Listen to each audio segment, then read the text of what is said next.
आज हम एक ऐसे सफर पर चल रहे हैं जो आपको चंडीपुर की डरावनी गलियों में ले जाएगा। एक ऐसा गांव जहां कहा जाता है कि रात के अंधेरे में सिर्फ साये नहीं बल्कि वो आत्माएं भी भटकती हैं जिन्हें कभी इंसाफ नहीं मिला। ये कहानी है अच्छाई और बुराई की एक ऐसी जंग की जो मौत के बाद भी खत्म नहीं होती। सोचिए, आधी रात का वक्त, घना सन्नाटा, जिसे चीरती हुई एक ट्रेन चंडीपुर के वीरान स्टेशन पर रुकती है। स्टेशन इतना सुनसान कि अपनी ही सांसों की आवाज डराने लगे, और इसी खौफनाक माहौल में उस ट्रेन से उतरता है सिर्फ एक मुसाफिर, सुमित, जो आने वाले खतरे से बिल्कुल अनजान है। तो ये हैं सुमित, हमारी कहानी के हीरो। एक कुरियर बॉय जो एक बहुत ही जरूरी दवा पहुंचाने के मिशन पर है, लेकिन वो इस अजीब और वीरान जगह पर अकेला फंस गया है और उसकी बेचैनी हर पल बढ़ती जा रही है। देखिए, सुमित के लिए ये सिर्फ एक डिलीवरी नहीं है, ये उसकी रोजी रोटी का सवाल है। अगर आज रात ये दवा नहीं पहुंची तो उसकी नौकरी हाथ से चली जाएगी। प्रेशर बहुत ज्यादा है। स्टेशन का ये खालीपन, ये सन्नाटा सुमित के डर को और बढ़ा रहा है। स्टेशन मास्टर का केबिन तक अंधेरे में डूबा हुआ है। बस एक पीली सी लाइट टिमटिमा रही है जो मानो उसके घटते हुए हौसले और बढ़ते अकेलेपन को दिखा रही हो। अब करे तो क्या करे? कोई और रास्ता ना देखकर सुमित हताशा में एक अंधेरी, कोहरे से ढकी सड़क पर पैदल ही निकल पड़ता है। दिल में बस एक ही उम्मीद है कि शायद कोई मदद मिल जाए। कुछ दूर चलने के बाद सुमित को एक छोटी सी चाय की दुकान दिखती है। अरे, जान में जान आई।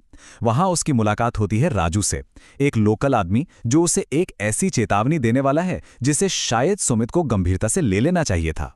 यहां दो दुनियाएं टकराती हैं। एक तरफ सुमित की मजबूरी, जिसे अपनी नौकरी बचानी है, और दूसरी तरफ है राजू की चेतावनी कि रात में जंगल के रास्ते पर मत जाना। राजू की एक बात तो दिल में सिहरन पैदा कर देती है। बाबूजी, रात में इस जंगल में जो दिखता है ना, जरूरी नहीं कि वो इंसान ही हो। राजू की ये आखिरी सलाह वाकई रोंगटे खड़े कर देने वाली थी, पर जब पेट का सवाल हो तो डर को पीछे छोड़ना ही पड़ता है। सुमित ने राजू की बातों को अनसुना कर दिया और आगे बढ़ गया, और ये उसकी जिंदगी की सबसे बड़ी गलती साबित होने वाली थी। सुमित जैसे ही थोड़ा आगे बढ़ा, अंधेरे में से एक खटारा सा ऑटो रिक्शा सामने आया। उसकी आवाज ऐसी थी जैसे कोई पुरानी मशीन अपनी आखिरी सांसें ले रही हो। ये कोई मामूली सवारी नहीं थी, ये तो मौत का बुलावा था। ये थे ऑटो ड्राइवर के शब्द। एक पल के लिए सुमित को लगा कि उसकी किस्मत चमक गई, चलो सवारी तो मिली। वो बेचारा इस लाइन के पीछे छिपे खौफनाक मतलब को समझ ही नहीं पाया और चुपचाप पीछे बैठ गया। सफर शुरू हुआ और सुमित ने एक अजीब बात नोटिस की। ड्राइवर की नज़र बार बार शीशे से सुमित पर नहीं बल्कि उसकी जेब में रखे उस दवा के पैकेट पर जा रही थी। और उसका डर तब हकीकत में बदल गया जब ऑटो ने मेन रोड छोड़कर घने जंगल की तरफ गाड़ी मोड़ दी। और फिर ऑटो अचानक जंगल के बीचों बीच रुकता है। ड्राइवर उसे लगभग धक्के मारकर बाहर निकालता है और एक खंडर की तरफ इशारा करके तेजी से गायब हो जाता है। सुमित अब उस घने काले जंगल में बिल्कुल अकेला और बेबस खड़ा था। अब उसके पास और कोई चारा भी तो नहीं था। सुमित डरते डरते धीरे धीरे उस रहस्यमयी खंडहर की तरफ बढ़ने लगा। क्या पता, शायद अंदर कोई मदद मिल जाए। जैसे ही सुमित दरवाजे के पास पहुंचा, वो अपने आप एक चरमराती हुई आवाज के साथ खुल गया। अंदर कोई बैठा था, और इससे पहले कि सुमित कुछ सोच पाता, धड़ाम, दरवाजा जोर से बंद हो गया। वो अब जाल में फंस चुका था। और फिर वो ऑटो ड्राइवर और उसका साथी भोला और कालू बंद दरवाजे के आर पार होकर अंदर आ गए। जी हां, आर पार। वो इंसान थे ही नहीं, वो तो अतृप्त आत्माएं थीं, और अब उनका असली भयानक रूप सुमित के सामने आने लगा था। सुमित की तो जैसे जान ही निकल गई। वो पूरी तरह बेबस था। उन आत्माओं ने उसे हवा में उठा लिया और उसका शरीर किसी रबर की तरह खिंचने लगा। उसे लगा कि बस अब हड्डियां टूट जाएंगी। उसने डर के मारे अपनी आंखें बंद कर लीं और मौत का इंतजार करने लगा। और ठीक उसी पल जब लगा कि अब सब खत्म, कमरे में एक तेज नीली रोशनी फैल गई। एक दमदार गूंजती हुई आवाज आई जिससे पूरा खंडर कांप उठा। एक ऐसा रक्षक आ पहुंचा था जिसकी किसी ने कल्पना भी नहीं की थी। वो साया था इंस्पेक्टर दत्ता का, एक पुलिस वाले की आत्मा।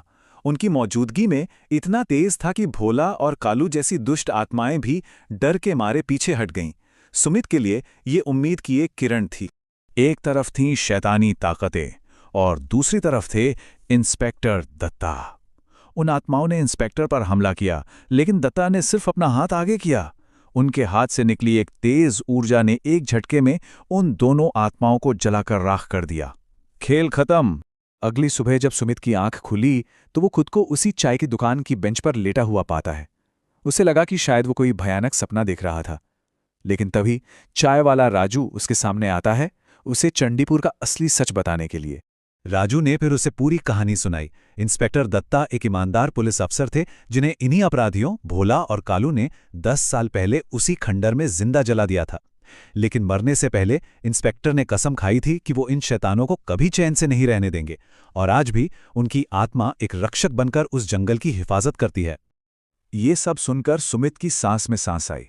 उसने अपनी जेब टटोली। दवा का पैकेट अभी भी वहीं था, बिल्कुल सुरक्षित। उसकी जान एक वर्दी वाले फरिश्ते ने बचाई थी। अब वो चंडीपुर में एक पल भी और नहीं रुकना चाहता था।